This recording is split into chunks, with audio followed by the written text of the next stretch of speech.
friends, welcome back or welcome for the first time. Today begins the frozen shoulder course. In all honesty, I've been doing these videos regularly all year and I waited for frozen shoulder until last because in my decade plus experience, it is the most difficult thing to completely get rid of. So if you're watching this and you're in pain, I see you, I feel you, and I know you're hurting. What is frozen shoulder? So frozen shoulder is adhesive capsulitis. As far as I know, they don't really know what causes it, and of all of the things that I've posted about thus far, or all of the situations that I work with, I find frozen shoulder to be the most stress causing or energetically laden, because it often will start on one side and then all of a sudden it gets better and then it flip-flops sides. And anytime that kind of thing happens, to me it's like, what is your body or your brain trying to shove in Pandora's box?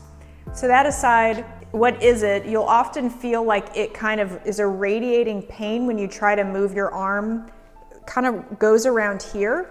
You'd have difficulty raising your arm out to the side, sometimes to the front, but usually it's to the side. Another thing is trying to make a circle with your shoulder. So you'll only get to about here versus here. Another common thing is that to do that, the person kind of twists to try to find the connection. Another way that you would know is if you have a hard time, women taking off or putting on a bra, or all of us trying to brush your hair, so that motion can also be very difficult. Just in the outset, if you're watching this and this is something that you're gonna follow along with, which I hope you do, it is worth the investment to get yourself a cupping set. A lot of people remember seeing Michael Phelps at the Olympics several years ago where he had those marks. That is hands down the best investment that I've used for frozen shoulder and to keep it from coming back. Another thing to keep in mind is that it often really can help to go and see a practitioner or to have a significant other friend help with some of this.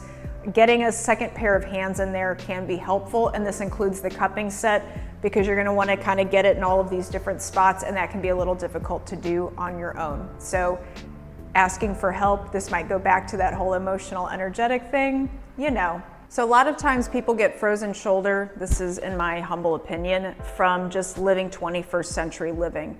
We're gonna get into the biomechanics of the shoulder blade versus the arm here in a second, but first I'm gonna kind of explain how this happens if you are doing like a lot of us, and that is typing and driving with your arms in a very fixed position all day. So this doesn't have anything to do with standing desks.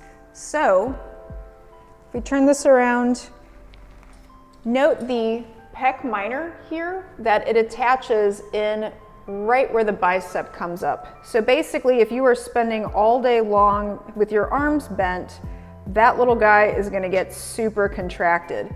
And what that ends up doing is creating a tug of war with these muscles on the opposite side. So I find that at a foundation point, that tug of war between pec minor, bicep, and then on the back side, the rotator cuff in particular, and the muscles that encompass it, that's really where this problem starts, and then that's why it doesn't want to move around or move out to the side.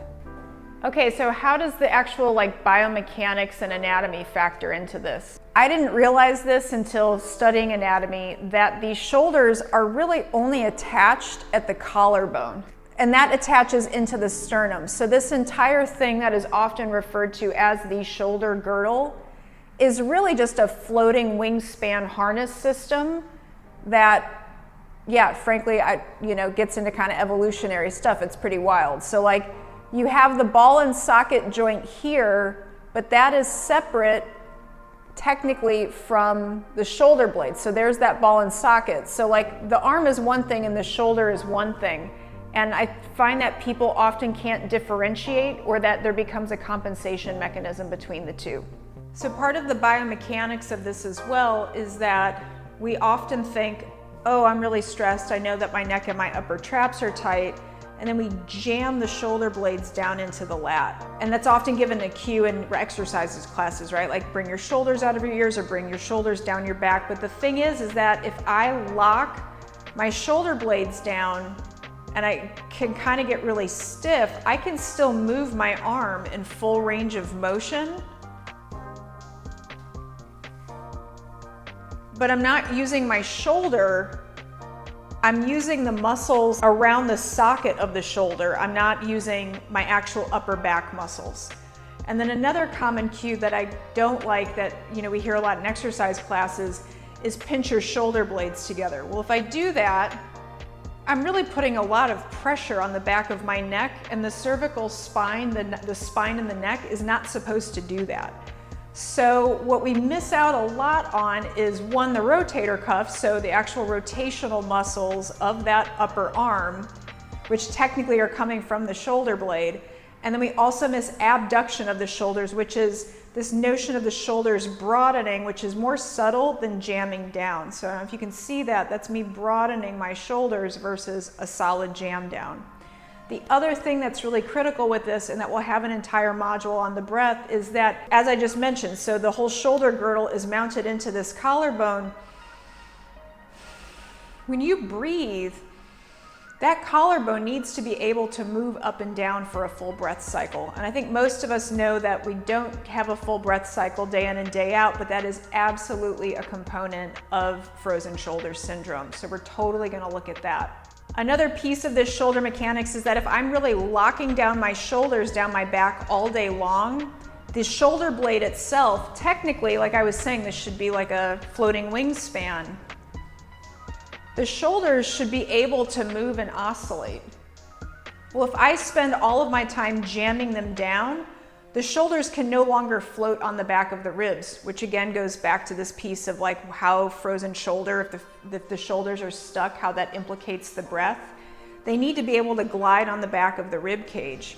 So if they're not gliding, then there's a bunch of fascia or connective tissue and muscles that are basically sticking the shoulder blade back to the back of the ribs, which just snowballs into this whole breath cycle thing. And if we needed any more other explanations as to why this happens or becomes persnickety, you can see from this, from Tom Myers, how the shoulders are connected into the hands. So in the last series, I went into carpal tunnel syndrome, so I will link to that here. But note, especially in these dotted lines here, how the palm connects into the chest. So whenever you're sitting there all day long typing, that is totally playing into this pec minor getting tight and your chest being tight. But then also look at that connection with the thumb going into there. That's specifically the pec minor there in the chest. Think about scroll thumb and how much more time we've spent on that. And then additionally looking now to the back side, and we can see how all of that's going to get glued on and into that rotator cuff, and then we're back to this push-pull idea and why things get stuck. The format of this series is going to follow just like the other series that I've completed. Every single module will start with a self-massage component. I'm going to include a little bit of lymphatic work too, a stretch component, and then lastly, a activation piece of what are commonly the muscles that aren't engaging that maybe you need to re-engage, especially after doing the stretching. And then the last two segments will be a beginner workout and an intermediate workout, because by the time you get to advanced, I feel like then you're totally set to go into a class. Another thing that I think is great for frozen shoulder is swimming, to the extent that it feels good. And this is part of the other thing that makes frozen shoulder so dang complicated, is that there's a fine line between rest being positive and rest causing all of those things to just shrink back up and adhere.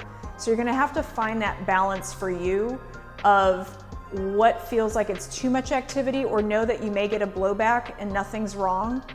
I'm saying this, I'm not looking at you, I'm not a doctor, but just from having worked with this and having it been really complicated, that it's a sticky wicket, as my grandmother would say, of wanting things to heal and then it's a little bit of like a one step forward, two steps back a lot of times with frozen shoulder. So for that reason, another thing that I think is really great are float tanks or baths. Something where you can just feel, like this idea that these can just kind of let go. Yin yoga, any type of activity that really just allows some of this upper body tension to chillax.